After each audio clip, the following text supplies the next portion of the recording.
Hey, what's up guys? In this video, I will show you how to install Pi-hole, a popular DNS-based ad blocker. I will be using LXC container, but steps are same for VM or bare metal hardware. If you are using OpenWrt firmware on your router, then stay tuned for bonus tip. So what is DNS? The domain name system, in short DNS, is the phone book of the internet. Humans access information online through domain names like youtube.com or google.com. Web browsers interact through Internet Protocol, commonly referred as IP address. DNS translates domain names to IP addresses, so browsers can load internet resources. So what domain name has to do with ads? Well, ads are not part of actual domains, but ads being injected later, mostly with different domains. All we need is a list of known ad domains, and we supply this list to DNS server and instruct not to resolve IPs for this. But how do we tell DNS server not to resolve ad domains? Most importantly, where is DNS server? Most people rely on internet service providers' DNS server, and of course we cannot play around with them. We can install our own, which will serve only valid DNS queries and block all other domains, including ads. It acts as a recursive DNS server. It serves genuine domains and forbids known ad domains. It refers to a list of ad domains maintained by community. Pi-hole can be installed on any Linux device. It is lightweight and does not consume a lot of resources, and it's easy to install.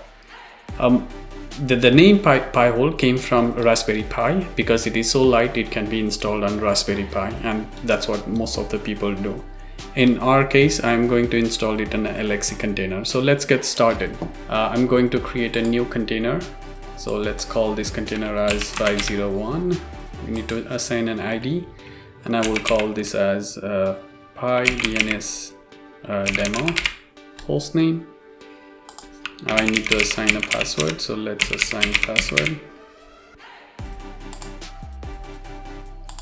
Now I need to use a template, so I'm going to use Core for LXC container, but you can use Ubuntu, Debian, any container. Then we have to select a storage, so I'm going to select local storage, and 8 GB is sufficient space. CPU cores, single core is good enough, but if you have more cores you can allocate. Memory, again 1 GB is enough, but I will assign 2 GB just in case. We will do DHCP, and that's all. So finish. So on the side, let me open Pi-hole.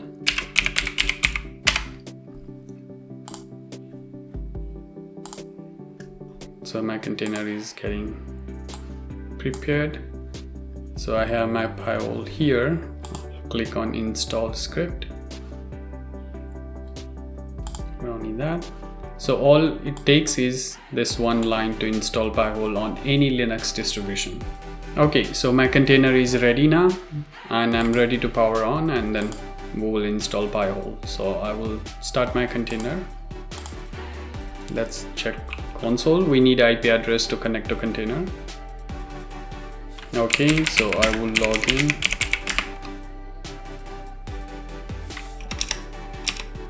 Skip. This is specific to turnkey solution. If you have a key, you can use that key. I don't have, so I will not use. And my IP address is 155, and that's all we needed from here. So I will quit. Yes. I will move this window is over here, and we will have terminal on the side. Okay, so we will SSH into our Pi-hole 10.0.20.155. There is a known host, so I will delete that.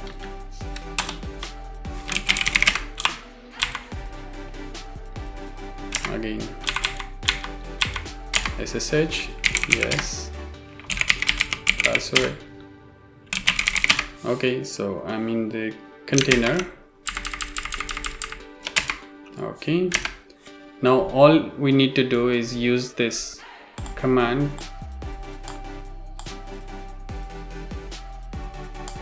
to install our Pi-hole. copy and paste, enter. This script makes sure all the packages, prerequisite packages are installed. If they are not, then the script is going to install.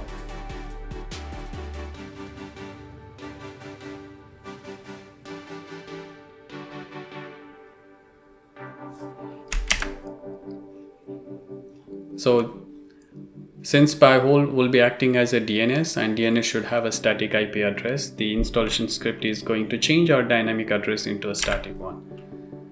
Now the next thing is we need to have upstream DNS servers. For easier installation, I'm just going to select OpenDNS. Third-party list on order to block, yes. Use both IPv4 and v6 IP addresses. And then this is the current network settings, yes. Okay. Do you wish to install WebAdmin interface? Of course, I want WebAdmin. Next. Do you want to install web server? Of course. Do you want to log queries? Again, this is a personal choice. I prefer to log them, but if you don't, just turn them off. Then select privacy mode, show everything, and pretty much that's it. Now, end of this installation, we should have a Pi-hole DNS server installed and up and running. Okay, so our installation is complete now. This is the password to log in on a web page, and this password can be changed. There is a way to change in the console, but I'm just going to copy. We are done with the installation and the terminal, so I will close the terminal.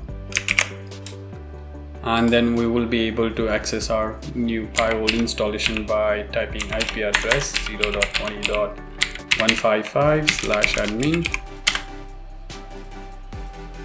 This is the page you see. Then we will log in using our password. Our DNS is ready. We install our DNS, Pi-hole DNS. Now the next thing is we need to tell our computer to use this DNS instead the DNS supplied by ISP, and that we will be doing it in the network settings. Mine is a Linux system, so I have a different settings, but in Windows you have to go to network properties, TCP/IP properties, and change the DNS. And it will be like something like this. You go in here, you go to IPv4, and in a DNS you put the Pi-hole IP address. In our case, this is 155. Okay, so coming back to OpenWrt router. If you are using OpenWrt firmware on your router, you don't have to go in each computer or each device and update DNS IP. Instead, you can change or you can assign in the OpenWrt, and OpenWrt will assign this Pi-hole DNS to all the computers on the network. So it's not just the computers, all the devices like TVs, smartphones, tablets, computers. So I'm going to log into my router.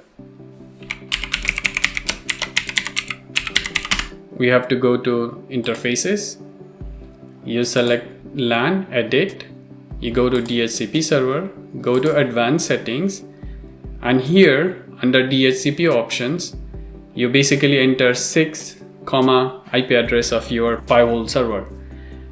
What this setting does is, whenever it allocates an IP address to the client, provided client is using DHCP, it sends this IP address as a DNS, instead sending its own IP address, which basically routes traffic through your ISP, and all the devices on the network will get Pi-hole as a DNS server. By doing this, you don't have to go back and update every device to point to Pi-hole. That's all for this video. If you have any suggestions, comments, do feel free to put it in a comment, and thank you for watching.